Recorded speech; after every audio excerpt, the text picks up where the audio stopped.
This message is non-copyright. Duplication is encouraged. A number of years ago, in a Baptist church in Crystal Palace in southern London, the Sunday morning service was closing, and a stranger stood up at the back, raised his hand, he said, "Excuse me, Pastor, can I share a little testimony?" The pastor looked at his watch, he said, "You've got 3 minutes." And this man proceeded. He said, "I've just moved into this area. I used to live in another part of London. I came from Sydney in Australia. And just a few months back, I was visiting some relatives, and I was walking down George Street. You know where George Street is in Sydney? It runs from the business hub out to the Rocks, the colonial area.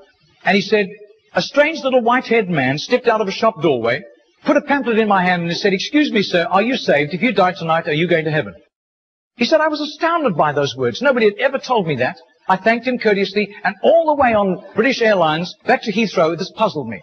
I called a friend who lived in this new area where I'm living now, and thank God he was a Christian. He led me to Christ, and I'm a Christian, and I want a fellowship here. And Baptists love testimonies like it. Everyone applauded and welcomed him into the fellowship.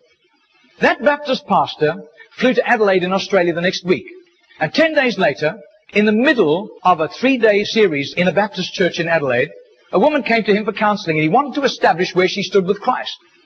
And she said, "I used to live in Sydney.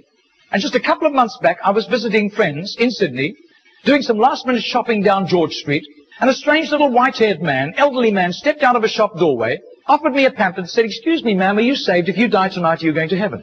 She said, "I was disturbed by those words. When I got back to Adelaide, I knew this Baptist church was on the next block from me, and I sought out the pastor, and he led me to Christ. So, sir, I'm telling you that I am a Christian." Now, this London pastor was now very puzzled.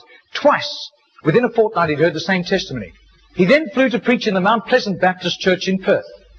And when his teaching series was over, the senior elder of that church took him out for a meal. And he said, "Mate, how'd you get saved?" He said, "I grew up in this church from the age of 15 through Boys Brigade. Never made a commitment to Jesus, just hopped on the bandwagon like everybody else. And because of my business ability, grew up to a place of influence.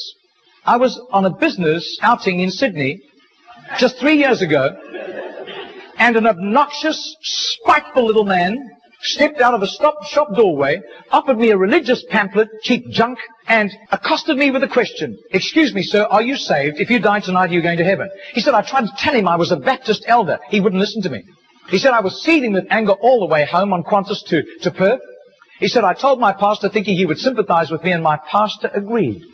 He had been disturbed for years, knowing that I didn't have a relationship with Jesus, and he was right. And my pastor led me to Jesus just 3 years ago."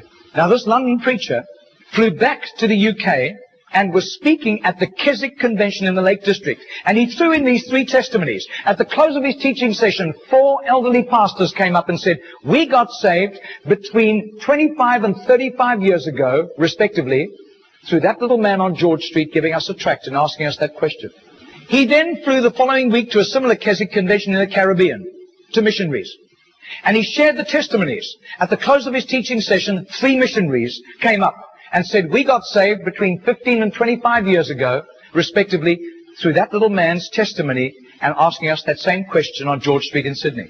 Coming back to London, he stopped outside Atlanta, Georgia, to speak at a naval chaplains convention. And when his 3 days of revving these naval chaplains up, over 1,000 of them, in soul winning, the chaplain general took him out for a meal. And he said, "How did you become a Christian?" He said, "Well, it was miraculous. I was a rating on a United States battleship, and I lived a reprobate life. We were doing exercises in the South Pacific, and we docked in Sydney Harbour for replenishments. We hit King's Cross with a vengeance. I got blind drunk. I got on the wrong bus, got off in George Street, and as I got off the bus, I thought it was a ghost.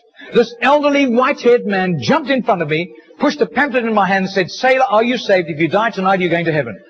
He said, the fear of God hit me immediately.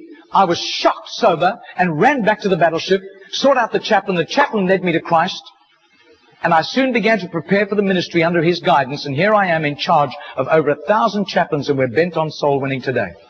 That London preacher, 6 months later, flew to do a convention for 5,000 Indian missionaries in a remote corner of northeastern India, and at the end, the Indian missionary in charge, a humble little man, took him home to his humble little home for a simple meal. And he said, "How did you, as a Hindu, come to Christ?"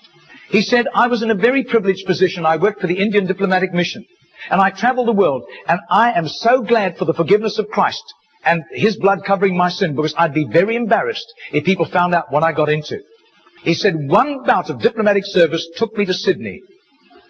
And I was doing some last-minute shopping laden with parcels of toys and clothing for my children, walking down George Street. And this courteous little white-haired man stepped out in front of me, offered me a pamphlet, and said, "Excuse me, sir, are you saved? If you die tonight, are you going to heaven?" He said, I thanked him very much, but this disturbed me. I got back to my town, I sought out the Hindu priest, and he couldn't help me. But he gave me some advice. He said, just to satisfy your curious mind, nothing else, go and talk to the missionary in the mission house at the end of the road. And that was fatal advice. He said, because that day the missionary led me to Christ. I quit Hinduism immediately, and then began to study for the ministry. I left the diplomatic service, and here I am, by God's grace, in charge of all these missionaries, and we are winning hundreds of thousands of people to Christ.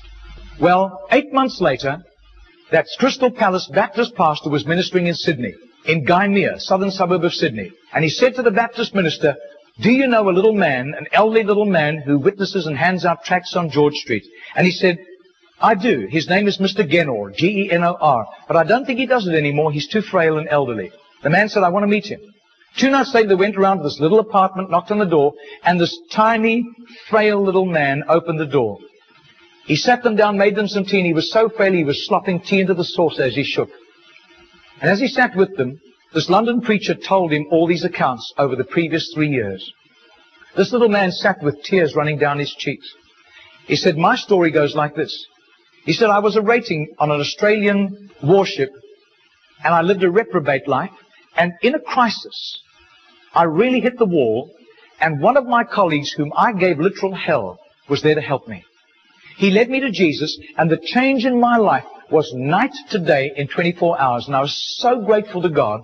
I promised God that I would share Jesus in a simple witness with at least 10 people a day, as God gave me strength. Sometimes I was ill, I couldn't do it, but I made up for it for other times. I wasn't paranoid about it, but I have done this for over 40 years, and in my retirement years, the best place was on George Street. There were hundreds of people. I got lots of rejections. But a lot of people courteously took the tracts. And he said, in 40 years of doing this, I've never heard of one single person coming to Jesus until today. Do you know, I would say that has to be commitment. That has to be just sheer gratitude and love for Jesus to do that, not hearing of any results. Margarita did a little count. That's 146,100 people. That simple little non-charismatic Baptist man influenced somehow to Jesus. And I believe what God was showing that Baptist minister was the tip of the tip of the tip of the tip of this iceberg. Goodness knows how many more had been arrested for Christ and were doing huge jobs out in the mission field. Mr. Ginor died 2 weeks later. And can you imagine the reward he went home to in heaven? I doubt if his face would ever have appeared on Charisma magazine. I doubt if there would ever have been a write-up with a photograph in Billy Graham's Decision magazine, as beautiful as those magazines are. Nobody except a little group of Baptists in southern Sydney knew about Mr. Ginor. But I'll tell you, his name was famous in heaven. Heaven knew Mr. Ginor. And you can imagine the welcome and the red carpet and the fanfare he went home to when he arrived in glory.